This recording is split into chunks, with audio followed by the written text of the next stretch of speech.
if we add two-digit numbers, the answer on this one column is more than 10 or above, just like this one.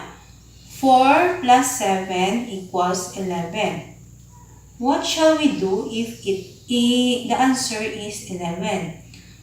Then what we are going to do is to copy this one and then the other one. We should put it in here and then we add this to the total. 9 plus 8 equals 17 plus 1 from here, from 11, and then it is equals to 18. Then the answer is, or the sum is 181. Another example. 88 plus 99. If we add these two numbers, 8 plus 9, it is equal to 17. What shall we do with this? Let's copy the 7. Then the other one, we should move it here. See that? Then we will add these three numbers. The number 1 is from here, going to put in here. Then we add these 3.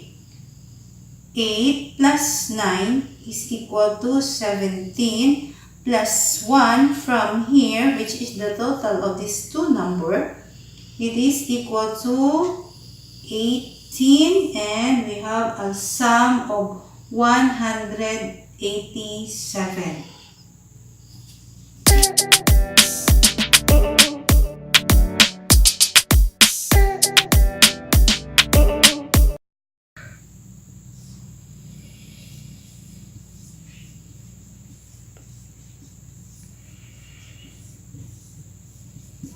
We have hundreds, tens,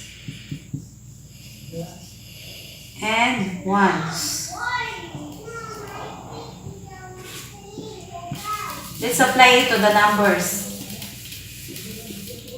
For example, we have number 2, 3, and 4.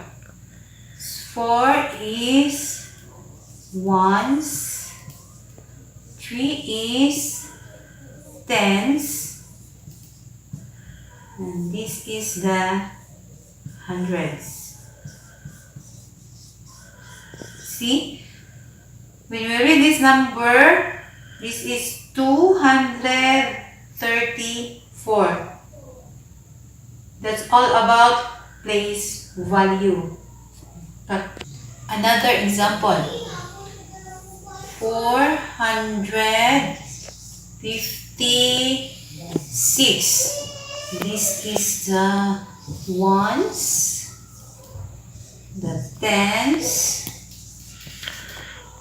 and the hundreds. As easy as that.